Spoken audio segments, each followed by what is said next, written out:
ओम शांति। अर्थ सहित मुरली पाठ 15/7/2025। बाबा बोले, मीठे बच्चे, तुम्हें अभी भविष्य 21 जन्मों के लिए यहाँ ही पढ़ाई पढ़नी है। कांटे से खुशबूदार फूल बनना है, दैवी गुण धारण करने और कराने हैं। प्रश्न है, किन बच्चों की बुद्धि का ताला नंबरवार खुलता जाता है? उत्तर है, जो श्रीमत पर चलते रहते हैं, पतित पावन बाप की याद में रहते हैं, पढ़ाई पढ़ाने वाले के साथ जिनका योग है, उनकी बुद्धि का ताला खुलता जाता है। बाबा कहते, बच्चे अभ्यास करो, हम आत्मा भाई भाई हैं, हम बाप से सुनते हैं, देही अभिमानी हो सुनो और सुनाओ तो ताला खुलता जाएगा।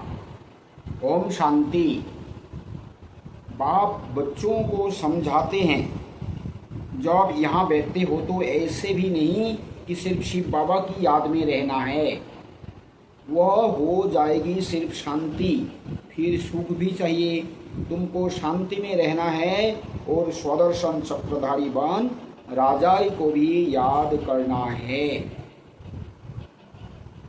तो बाबा ने बोला है कि योग माना सिर्फ बाबा को ही याद नहीं करना है, बाबा को तो याद करना ही है, उसके साथ स्वदर्शन चक्र होकर सृष्टि के आदि मध्य अंत के राज को भी हमको याद करना है। तुम पुरुषार्थ करते ही हो नर से नारायण अथवा मनुष्य से देवता बनने के लिए। यहाँ भल कितने भी कोई में दैवी गुण हो तो भी उनको देवता नहीं कहेंगे, देवता होते ही हैं स्वर्ग में। दुनिया में मनुष्यों को स्वर्ग का पता नहीं है। तुम बच्चे जानते हो, नई दुनिया को स्वर्ग, पुरानी दुनिया को नर्क कहा जाता है। यह भी भारतवासी ही जानते हैं। जो देवताएं सतयुग में राज्य करते थे, उन्हों के चित्र भी भारत में ही है। यह है आदि सनातन देवी देवता धर्म के। फिर भल करके उन्हों के चित्र बाहर में ले जाते हैं पूजा के लिए। बाहर कहाँ भी जाते हैं तो जाकर वहाँ मंदिर बनाते हैं। हर एक धर्म वाले कहाँ भी जाते हैं तो अपने चित्रों की ही पूजा करते हैं। जिन जिन गांवों पर विजय पाते हैं वहाँ 4 शादी जाकर बनाते हैं। हर एक धर्म के चित्र अपने अपने हैं पूजा के लिए। आगे तुम भी नहीं जानते थे कि हम ही देवी देवता थे। अपने को अलग समझकर उन्हों की पूजा करते थे। और धर्म वाले पूजा करते हैं तो जानते हैं कि हमारा धर्म स्थापक क्राइस्ट है, हम क्रिश्चियन है अथवा बौद्धी है। यह हिंदू लोग अपने धर्म को ना जानने कारण अपने को हिंदू कह देते हैं और पूछते हैं देवताओं को। यह भी नहीं समझते कि हम आदि सनातन देवी देवता धर्म के हैं। हम अपने बड़ों को पूछते हैं। जैसे दूसरे धर्म वाले जानते हैं कि हम क्राइस्ट की पूजा कर रहे हैं, या तो जैसे मेरी की पूजा कर रहे हैं, या तो बुद्ध की पूजा कर रहे हैं, हम लोग जानते हैं। लेकिन हम भारतवासियों के जो धर्म है आदि सनातन देवी देवता धर्म, ये बात को हम नहीं जानने के कारण सोचते हैं हम हिंदू है, हमें तो देवी देवताओं की पूजा करनी है। तो ये है गलती। क्रिश्चियन एक क्राइस्ट को पूछते हैं। भारतवासियों को यह पता नहीं कि हमारा धर्म कौन सा है, वह किसने और कब स्थापन किया है। बाप कहते हैं, यह भारत का आदि सनातन देवी देवता धर्म जब प्रायः लोप हो जाता है तब मैं आता हूँ फिर से स्थापन करने। यह ज्ञान अभी तुम बच्चों की बुद्धि में है। पहले कुछ भी नहीं जानते थे, बिगड़ समझे भक्ति मार्ग में चित्रों की पूजा करते रहते थे। अभी तुम जानते हो हम भक्ति मार्ग में नहीं है। अभी तुम ब्राह्मण कुलभूषण और शूद्र कुल वालों में रात दिन का फर्क है। वह भी इस समय तुम समझते हो, सतयुग में नहीं समझेंगे। इस समय ही तुमको समझ मिलती है। इस समय ही हमको सारे समझ मिलती है क्योंकि बाबा समझाते हैं। बाप आत्माओं को समझ देते हैं। पुरानी दुनिया और नई दुनिया का तुम ब्राह्मणों को ही पता है। पुरानी दुनिया में ढेर मनुष्य है, यहाँ तो मनुष्य कितना लड़ते झगड़ते हैं। यह है ही कांटों का जंगल। तुम जानते हो हम भी कांटे थे, अभी बाबा हमको फूल बना रहे हैं। कांटे इन खुशबूदार फूलों को नमन करते हैं। यह राज अभी तुमने जाना है। हम सो देवता थे जो फिर आकर और खुशबूदार फूल मना ब्राह्मण बने हैं। बाप ने समझाया है यह ड्रामा है। आगे यह ड्रामा वास्तववादी नहीं थे, यह भी अभी बने हैं। क्यों बने हैं? क्योंकि बाप को दृष्टांत देने में सहज हो। बच्चे भी समझ सकते हैं। यह साइंस भी तो तुम बच्चों को सीखनी है ना। बुद्धि में यह सब साइंस के संस्कार ले जाएंगे जो फिर वहाँ काम में आएंगे। तो बाबा इसलिए बोलते हैं दोनों पढ़ाई पढ़ो। इस पढ़ाई की भी वैल्यू है। तो जैसे साइंस सीखेंगे तब तो सतयुग में काम आएगा, यहाँ से ही लेके जाना पड़ेगा। दुनिया कोई एकदम तो ख़त्म नहीं हो जाती। संस्कार ले जाकर फिर जन्म लेते हैं, विमान आदि भी बनाते हैं। जो काम की चीज़ें वहाँ के लायक है वह बनती है। स्टीमर बनाने वाले भी होते हैं, परंतु स्टीमर तो वहाँ काम में नहीं आएंगे। भले कोई ज्ञान लेवे या ना लेवे, परंतु उनके संस्कार काम में नहीं आएंगे। वहाँ स्टीमर्स आदि की दरकार ही नहीं, ड्रामा में है नहीं। हाँ, विमानों की बिजलियों आदि की दरकार पड़ेगी। वह इन्वेंशन निकालते रहते हैं, वहाँ से बच्चे सीख कर आते हैं। यह सब बातें तुम बच्चों की बुद्धि में ही है। तुम जानते हो हम पढ़ते ही हैं नई दुनिया के लिए। बाबा हमको भविष्य 21 जन्मों के लिए पढ़ाते हैं। हम स्वर्गवासी बनने के लिए पवित्र बन रहे हैं। पहले नर्कवासी थे। मनुष्य कहते भी हैं फलाना स्वर्गवासी हुआ, परंतु हम नर्क में हैं यह नहीं समझते। कोई शरीर छोड़ते हैं तो बोलते हैं फलाना स्वर्गवासी हुआ, उसका मतलब अभी हम स्वर्ग में नहीं हैं, अभी हम नर्क में हैं। ये बात बुद्धि में नहीं चलती। बुद्धि का ताला नहीं खुलता। तुम बच्चों का अब धीरे धीरे ताला खुलता जाता है। नंबर 1 ताला उनका खुलेगा जो श्रीमत पर चलने लग पड़ेंगे और पतित पावन बाप को याद करेंगे। तो बुद्धि का ताला, बुद्धि में ताला लगा हुआ है। विकार ने बुद्धि को ताला लगा दिया। तो इसलिए अभी बाबा आकर बुद्धि का ताला खोलते हैं, माना ज्ञान देते हैं। जो पहले जानते नहीं अभी धीरे धीरे जानने लगते हैं, वो भी एक दिन ही ऐसे भी नहीं कि एक ही दिन में सब हर बात को समझेंगे, एक एक करके समझते हैं।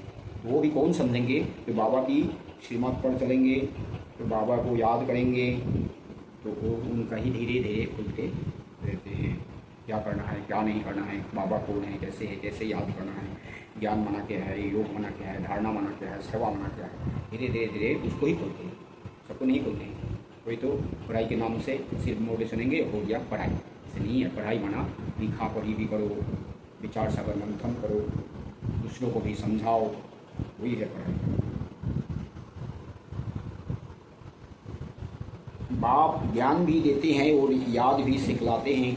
टीचर है ना, तो टीचर जरूर पढ़ाएंगे। जितना टीचर और पढ़ाई से योग होगा उतना ऊंच पद पाएंगे। उस पढ़ाई में तो योग रहता ही है। जानते हैं बैरिस्टर पढ़ाते हैं, यहाँ बाप पढ़ाते हैं, यह भी भूल जाते हैं क्योंकि नई बात है ना। देह को याद करना तो बहुत सहज है, घड़ी घड़ी देह याद आ जाती है। हम आत्मा हैं यह भूल जाते हैं। हम आत्माओं को बाप समझाते हैं। हम आत्माएं भाई भाई हैं। बाप तो जानते हैं हम परमात्मा हैं। आत्माओं को सिखलाते हैं कि अपने को आत्मा समझ और आत्माओं को वेद सिखलाओ। यह आत्मा कानों से सुनती है, सुनाने वाला है परम पिता परमात्मा, उनको सुप्रीम आत्मा कहेंगे। तुम जब किसको समझाते हो तो यह बुद्धि में आना चाहिए कि हमारी आत्मा में ज्ञान है। आत्मा को यह सुनाता हूँ। हमने बाबा से जो सुना है वह आत्माओं को सुनाता हूँ। यह है बिल्कुल नई बात। तो जैसे बाबा बोलते हैं अपने को आत्मा समझ, उस बाप को याद करो। तो इसमें दो बातें हैं। पहले तो ज्ञान होना चाहिए कि हम आत्मा है, हम शरीर नहीं है। कोई राजयोग शरीर नहीं सीखते हैं, ना कोई भगवान कोई शरीर को सिखाते हैं। तो हमको भी आत्मा का पाठ पक्का करना है। तो आत्मा का पाठ पक्का करना माना नहीं है कि योग में बैठे मैं आत्मा हूँ, मैं बिंदु हूँ, मैं ज्योति हूँ, मैं शरीर नहीं हूँ, ये सब बोलना माना तो भाई आत्मा को याद करना ही हुआ। आत्मा को है ना, आत्मा को याद नहीं करना है। देहधारी है तो बाबा बोलते देहधारी को याद नहीं करना है, माना आत्मा को याद नहीं करना है। याद तो सिर्फ बाप को करना है। तो ये समझने की बात है। इसके लिए आप कभी भी सोच सकते हैं, बहुत टाइम है कि सुबह शाम जब हम योग में बैठते हैं उस समय तो सिर्फ बाबा को याद करो, माना बाबा के रूप को, गुण को, नाम को, धाम को, काम को, काल को। फिर उनको बाप है, दो बाप है, सर्वव्यापी नहीं है, परम धाम में रहते हैं, 5000 साल पहले आया, अभी भी आया, आ चुके हैं। और अभी मेरा बाप भी है, टीचर भी है, सदगुरु भी है, माँ भी है, बच्चा भी है, दोस्त भी है, साधन भी है। ऐसे ऐसे सिर्फ बाबा को याद करने हैं योग में बैठकर। तुम दूसरे को जब पढ़ाते हो तो देही अभिमानी होकर नहीं पढ़ाते हो, भूल जाते हो। मंजिल है ना, बुद्धि में यह याद रहना चाहिए, मैं आत्मा अविनाशी हूँ, मैं आत्मा इन कर्मेंद्रियों द्वारा पाठ बजा रही हूँ। तुम आत्मा शूद्र कुल में थी, अभी ब्राह्मण कुल में हो, फिर देवता कुल में जाएंगे, वहाँ शरीर भी पवित्र मिलेगा। हम आत्माएं भाई भाई हैं, बाप बच्चों को पढ़ाते हैं। ये सब बातें हम दिन भर हम ये सब सोच सकते हैं, ये बहुत अच्छी बात है। लेकिन ऐसा नहीं योग में बैठ कर ऐसे सोचो मैं आत्मा हूँ, मैं शरीर नहीं हूँ, ये सब नहीं है। बच्चे फिर कहेंगे हम भाई भाई हैं, भाई को पढ़ाते हैं, बाबा हम आत्माओं को पढ़ाते हैं। हम तो सोचते हैं हम आत्मा भाई को पढ़ाते हैं, आत्मा को ही समझाते हैं। आत्मा शरीर द्वारा सुनती है, यह बड़ी महीन बातें हैं, स्मृति में नहीं आती है। आधा कल देव तुम देह अभिमान में रहे, इस समय तुमको देही अभिमानी हो रहना है। अपने को आत्मा निश्चय करना है, आत्मा निश्चय कर बैठो, आत्मा निश्चय कर सुनो। परम पिता परमात्मा ही सुनाते हैं, तब तो कहते हैं ना आत्मा परमात्मा अलग रहे बहुकाल, सुंदर मेला तब लगे।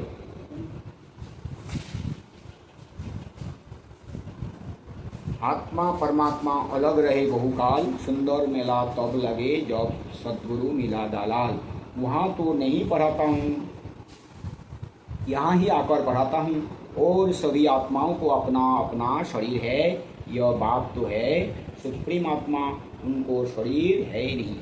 तो सब आत्माओं को अपना अपना शरीर है, लेकिन बाबा है सुप्रीम आत्मा, उनका कोई शरीर नहीं है। यही है अंतर। इसलिए आत्मा से परमात्मा नहीं है, परमात्मा सब हम आत्माओं का बाप है। उनकी आत्मा का ही नाम है शिव। जानते हो यह शरीर हमारा नहीं है, मैं सुप्रीम आत्मा हूँ, मेरी महिमा अलग है। हर एक की महिमा अपनी अपनी है ना, गायन भी है ना। परम पिता परमात्मा ब्रह्मा द्वारा स्थापना करते हैं। वह ज्ञान का सागर मनुष्य सृष्टि का बीज रूप है। वह सत है, चेतन है, आनंद सुख शांति का सागर है। यह है बाप की महिमा। बच्चे को बाप की प्रॉपर्टी का मालूम रहता है। हमारे बाप के पास यह कारखाना है, यह मिल है, नशा रहता है ना, बच्चा ही उस प्रॉपर्टी का मालिक बनता है। यह प्रॉपर्टी तो एक ही बार मिलती है। बाप के पास क्या प्रॉपर्टी है वह सुना। बाप के पास क्या प्रॉपर्टी है? ज्ञान है, पवित्रता है, शांति है, प्रेम है, सुख है, आनंद है, शक्ति है। ये सब बाबा का प्रॉपर्टी, तो इसको हमको लेना है।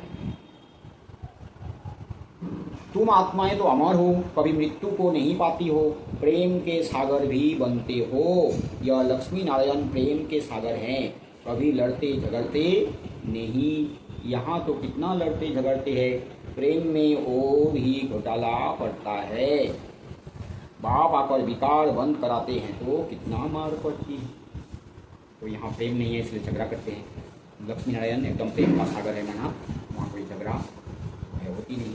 इसलिए बाबा यहाँ आकर ये जो प्रेम, बाबा ने बोला प्रेम में घोटाला हो गया, माना विकार ही प्रेम हो गया, इसलिए बाबा अभी विकार को बंद करा दिया। तो फिर क्या होते फिर मार पड़ती है। बाप कहते हैं बच्चे पावन बनो तो पावन दुनिया के मालिक बनेंगे। काम महाशत्रु है, इसलिए बाबा के पास आते हैं तो कहते हैं जो विक्रम किए हैं वह बताओ तो हल्का हो जाएगा। इसमें भी मुख्य विकार की बात है। बाप बच्चों के कल्याण अर्थ पूछते हैं, बाप को ही कहते हैं हे पतित पावन आओ, क्योंकि पतित विकार में जाने वाले को ही कहा जाता है। यह दुनिया भी पतित है, मनुष्य भी पतित है, 5 तत्व भी पतित है ना। दुनिया भी पतित है, मनुष्य भी पतित है, तो 5 तत्व भी पतित है, इसलिए ही पतित दुनिया है। वहाँ तुम्हारे लिए तत्व भी पवित्र चाहिए। इस आसुरी पृथ्वी पर देवताओं की परछाया नहीं पड़ सकती। पृथ्वी में सारे पतित हैं, पृथ्वी भी पतित है, 5 तत्व भी पतित है, सारे मनुष्य भी पतित है। यहाँ पावन देवता है, पाँव कैसे रख सकते हैं? यहाँ पे क्या करते हैं? लक्ष्मी का आह्वान करते हैं, परंतु यहाँ थोड़े ही आ सकती है। यह 5 तत्व भी बदलने चाहिए। सतयुग है नई दुनिया, यह है पुरानी दुनिया, इनके खलास होने का समय है। मनुष्य समझते हैं अभी 40,000 वर्ष पड़े हैं, जबकि कल्प ही 5,000 वर्ष का है, तो फिर सिर्फ एक कलयुग 40,000 वर्ष का कैसे हो सकता है? कितना अज्ञान अंधियारा है। ज्ञान है नहीं, भक्ति है ब्राह्मणों की राह, ज्ञान है ब्रह्मा और ब्राह्मणों का दीन, जो अब प्रैक्टिकल में हो रहा है। सीढ़ी में बड़ा क्लियर दिखाया हुआ है। नई दुनिया और पुरानी दुनिया को आधा आधा कहेंगे। ऐसे नहीं कि नई दुनिया को जास्ती टाइम, पुरानी दुनिया को थोड़ा टाइम देंगे, नहीं, पूरा आधा आधा होगा। वो क्वार्टर भी कर सकेंगे। आधा में ना हो तो पूरा क्वार्टर भी ना हो सके।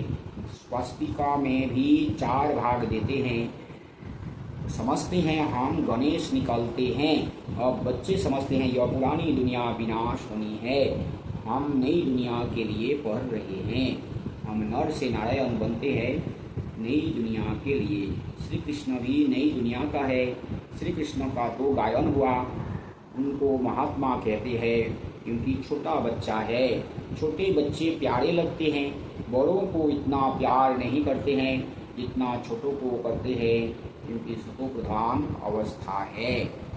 विकार की बदबू नहीं है, बड़े होने से विकारी की बदबू हो जाती है। कृष्ण को सभी लोग बहुत प्यार करते हैं, माताएं झूला झुलाते हैं। तो इसका मतलब है कि जैसे छोटे बच्चों को सभी लोग प्यार करते हैं क्योंकि सतो प्रधान है, तो कृष्ण भी एकदम सतो प्रधान। नारायण से भी ऊंचा पद तो श्री कृष्ण का है, क्योंकि वो कुछ भी दुनिया को भी नहीं जानते, कुछ भी नहीं जानते। इसलिए क्या है, क्योंकि लौकिक में भी बच्चे को प्यार करते हैं, बड़ों को इतना प्यार नहीं करते हैं, क्योंकि बच्चे हैं तो सतोप्रधान और साथ साथ क्या है, विकार का ज्ञान भी नहीं है। विकार क्या चीज़ है कुछ भी नहीं जानते हैं, इसलिए उसको ज़्यादा प्यार किया जाता है। बोलते हैं बाबा ने बोला है कि बच्चों में विकार का बदबू तो आता ही नहीं। विकार का बदबू बच्चों में विकार की बदबू आते नहीं, तो विकारों की बदबू तो बड़ों से आती है। बच्चों की कभी क्रिमिनल आई हो ना सके, यह आंखें ही धोखा देने वाली है। इसलिए दृष्टांत देते हैं कि उसने अपनी आंखें निकाल दी। ऐसी कोई बात है नहीं, ऐसे कोई आंखें निकालते नहीं है। तो अभी ज्ञान की तीसरी आंख मिली है, आत्मा को स्पिरिचुअल नॉलेज मिली है, आत्मा में ही ज्ञान है। बाप कहते हैं मुझे ज्ञान है, आत्मा को निर्लेप नहीं कर सकते। तो बाबा ने बोला है तीसरी, बाबा ने बोला है कि आंखें निकाल देना, ऐसी बात नहीं है, ज्ञान की बात है। अभी जैसे हमारे बाबा तीसरा नेत्र देकर बोलते हैं इस तीसरा नेत्र से ही देखो, ज्ञान नेत्र से देखो, बुद्धि से देखो। तो जिसको ही देखना वही ज्ञान है, वो नहीं है। तो देखते हैं, देखना नहीं है। तो बाबा ने बोला है, तो बाबा जैसे हमारे पुराने आँखों को निकाल दे रहे हैं। सचमुच हम भी पुराने आँखों को जितना निकाल देंगे उतना ही इसी आँखों से अच्छे दिखेंगे। आत्मा को निर्लेप नहीं कर सकते। आत्मा ही एक शरीर छोड़ दूसरा लेती है। आत्मा अविनाशी है कितनी छोटी, उनमें 84 जन्मों का पार्ट है। ऐसी बात कोई कह ना सके, वह तो निर्लेप कह देते हैं। इसलिए बाप कहते हैं पहले आत्मा को रियलाइज करो। इसलिए आत्मा को का ज्ञान तो जरूरत है, आत्मा को रियलाइज करो, पूरा ज्ञान की गहराई में जाके देखो सचमुच हम आत्मा हैं। जैसे ये मेरा हाथ है, मैं हाथ नहीं हूँ, ये मेरी नाक है, मैं नाक नहीं हूँ, ये मेरी आँखें है, मैं आँखें नहीं हूँ, ये मेरा शरीर है, मैं शरीर नहीं हूँ, मैं हूँ क्या? जो मैं बोलने वाला कौन बोलते? तो मैं आत्मा हूँ। आत्मा माना क्या है? आत्मा में भी 3 शक्तियाँ हैं। मन में हम सोचते हैं, ये बुद्धि से हम विचार करते हैं, जिसे हम डिस्क्रिमिनेट करते हैं। ये संस्कार भी है, वो संस्कार के हिसाब से भी काम करते हैं। या तो हम जैसा सोचते हैं, फिर जैसा विचार करते हैं, उसी को कर्म करते हैं, तो ऐसे भी आदत बना संस्कार बन जाते हैं। तो ऐसे ऐसे कोई इसको ही बोलते हैं आत्मा रियलाइज़ करना। तो आत्मा रियलाइज़ करना माना नहीं कि आत्मा को देखना, आत्मा को महसूस करना। महसूस करने की बात तो ये होती है ज्ञान की बातें हैं। यहाँ सारे बाबा के यहाँ ज्ञान की बातें हैं, तो ज्ञान से समझना है। ज्ञान माना ही तो समझ। कोई पूछते हैं जानवर कहाँ जाएंगे? अरे जानवर की तो बात ही छोड़ो, पहले आत्मा को तो रियलाइज करो। जानवर आत्मा को ही नहीं समझते, खुद की कर्तव्य क्या है ये सब नहीं समझते, फिर जानवर के बारे में जान के क्या फायदा होगा? मैं आत्मा कैसी हूँ, क्या हूँ? बाप कहते हैं जबकि अपने को आत्मा ही नहीं जानते हो, मुझे फिर क्या जानेंगे? यह सब महीन बातें तुम बच्चों की बुद्धि में है। बाबा ने बोला आत्मा कोई नहीं जानती, तो छोटी बात है। आत्मा को जानना क्या है? आत्मा का परिचय देने में तो 1-2 मिनट भी नहीं लगता है। तो बाबा का परिचय देने में तो 1 घंटा लग जाता है। 1 घंटा में भी उतना नहीं समझ सकते हैं। तो इसलिए बाबा कहते रोज़ मुरली सुनो। मुरली में तो बाबा क्या है? बाबा अपना परिचय देते हैं। आत्मा में 84 जन्मों का पाठ है, वह बचता रहता है। कोई फिर कहते हैं ड्रामा में नूद है, फिर हम पुरुषार्थ ही क्यों करें? अरे पुरुषार्थ बिगड़ तो पानी भी नहीं मिल सकता। ऐसे नहीं, ड्रामा अनुसार आपे ही सब कुछ मिलेगा। कर्म तो जरूर करना ही है, अच्छा व बुरा कर्म होता है, यह बुद्धि से समझ सकते हैं। बाप कहते हैं यह रावण राज्य है, इसमें तुम्हारे कर्म विकर्म बन जाते हैं। वहाँ रावण राज्य ही नहीं, जो विकर्म हो, मैं ही तुमको कर्म अकर्म विकर्म की गति समझाता हूँ। वहाँ तुम्हारे कर्म अकर्म हो जाते हैं, रावण राज्य में कर्म विकर्म हो जाते हैं। तो कर्म अकर्म विकर्म का ज्ञान बाबा देते हैं। विकर्म माना तो कर्म तो करना ही है, सांस लेना भी कर्म है, बातें करनी भी कर्म है, खाना पीना पकाना कोई भी कुछ भी करो, पढ़ाई करना सब कर्म है। कर्म भी कर तो 1 सेकंड में हम नहीं रह सकते। लेकिन कर्म क्या होते हैं? कोई कर्म अकर्म होते हैं, कोई कर्म विकर्म होते हैं। तो अकर्म मना सतयुग चेता में क्या होता है? कोई विकार नहीं होता है, तो गुस्सा नहीं, वहाँ काम क्रोध लोभ मोह अहंकार नहीं, तो वहाँ कोई विकार में जाते नहीं। क्रोध गुस्सा करता ही नहीं तो झगड़ा होता ही नहीं, लोभ होता नहीं तो चोरी भी नहीं होती है, तो वहाँ मोह भी नहीं है, तो मोह नहीं है तो फिर इतना नुकसान नहीं कि जैसे झगड़ा लगते हैं 2 बच्चा के बारे में। जो माँ बाप जानते हैं मेरे बच्चों ने गलती की है, फिर भी मानेंगे नहीं तो झगड़ा करते रहते हैं, तो फिर अहंकार भी नहीं है ना। तो इसलिए वहाँ कोई भी विकर्म होता नहीं। तो सारे कर्म का जो भी कर्म करते हैं वहाँ कोई खाता नहीं बनता है। हाँ ऐसा भी नहीं है वहाँ कोई पुण्य कर्म करते नहीं, वहाँ तो सब अच्छा ही कर्म करते हैं और वहाँ कोई किसी को मदद नहीं करते, कि मदद की ज़रूरत ही नहीं है। जैसे जो चलते हैं ऐसे आओ खाओ वो है, ऐसे नहीं कि कोई आपको खाना नहीं मिलता है इसलिए आपके घर में आएगा, कोई मदद लेने के लिए आएगा, कोई उधार मांगेगा, ऐसे कोई बात नहीं। तो इसलिए वहाँ कोई इसका तो प्रयोजन है ही नहीं। तो आपकी मदद नहीं होगी तो वहाँ कोई किसी को तकलीफ होगा, ऐसा तो हो ही नहीं सकता है। इसलिए वो भी नहीं है कि कोई पुण्य करते हैं। तो कर्म क्या होता है? वहाँ अकर्म होता है, ना भी कर्म है, ना कोई पाप होता है, ना पुण्य होता है। और द्वापर कलयुग में जब रावण आते हैं तो काम क्रोध लोभ मोह अहंकार के हिसाब से सब करते हैं, कोई भी बात ना, काम विकार के कारण नहीं तो विकार भी जाते हैं। इधर गुस्सा है इसलिए तो झगड़ा करते हैं, इधर लोभ है इसलिए तो चोरी करते हैं। ये सब बात जो है ना, ये 5 विकार ही विकर्म मना पाप का जड़ है। इसी के दबाव में आकर जो भी कर्म करते हैं, या तो बात ही करते गाली देना है, जो भी है, जो भी कर्म करते हैं, चोरी करना, सारे क्या है? विकर्म मना पाप करते हैं। गीता पाठी भी कभी यह अर्थ नहीं समझाते, वह तो सिर्फ पढ़कर सुनाते हैं। संस्कृत में श्लोक सुनाकर फिर हिंदी में अर्थ करते हैं। वाक कहते हैं कुछ कुछ अक्षर, ठीक है। भगवान उवाचो है, परंतु भगवान किसको कहा जाता है यह किसी को पता नहीं है। तो बाबा ने बोला है, गीता पाठी लोग क्या करते हैं, कुछ समझाते नहीं, समझ है नहीं तो क्या समझाएंगे, तो सिर्फ क्या करेगा, अक्षरिक अर्थ को हिंदी में बताएगा। संस्कृत पढ़ के हिंदी में अक्षरिक अर्थ बताते, उससे क्या फायदा है, उसको फायदा नहीं होता है। तो ज्ञान को समझाने को उसको एक्सप्लेन करना होगा, तो एक्सप्लेन करता ही नहीं, सिर्फ पढ़ के सुनाते हैं। तो इसीलिए ये हमारे जो अर्थ सहित मूल्य पाठ ना, ऐसा नहीं पढ़ के सुनाओ, 15 मिनट 20 मिनट में पढ़ के सुनाते हो तो इसमें फ़ायदा नहीं होता है। सालों साल मूल्य सुनते हैं लेकिन समझ। तो फिर गीता में कहते हैं, बाबा ने बोला गीता में कुछ कुछ अक्षर ठीक है, बाबा बोलते ना आटे में नमक है, एक दो अक्षर ठीक है, जैसे मन मना भव, ये ठीक है। क्या है मन मना भव, भगवान बोलते हैं मन मना भव। तो एक तो पहले भगवान कौन है शरीर की जानना है, यथार्थ परिचय है ही। उसके बाद वो भगवान को हम कैसे याद करेंगे, क्या क्या चीज़ याद करेंगे। मन मना भव मना मत मना भव, मुझ में मन को लगाओ, मना बाबा को ही याद करना है, दूसरा को याद नहीं करना है, ना आत्मा को याद करना है ना दूसरा। तो बाबा को कैसे क्या क्या चीज़ें याद करें वो भी करना है, वही एक ही बात है। मन मना भव होने के लिए पहले तो जो बाबा का सही परिचय, यथार्थ परिचय होना चाहिए। भगवान उवाचो है, परंतु भगवान किसको कहा जाता है यह किसी को पता नहीं है। अच्छा, मीठे मीठे सिकिल दे बच्चों प्रति माता पिता बाप दादा का याद प्यार और गुड मॉर्निंग। रूहानी बाप की रूहानी बच्चों को नमस्ते। हम रूहानी बच्चों की रूहानी माता पिता बाप दादा को भी याद प्यार गुड मॉर्निंग और नमस्ते नमस्ते नमस्ते।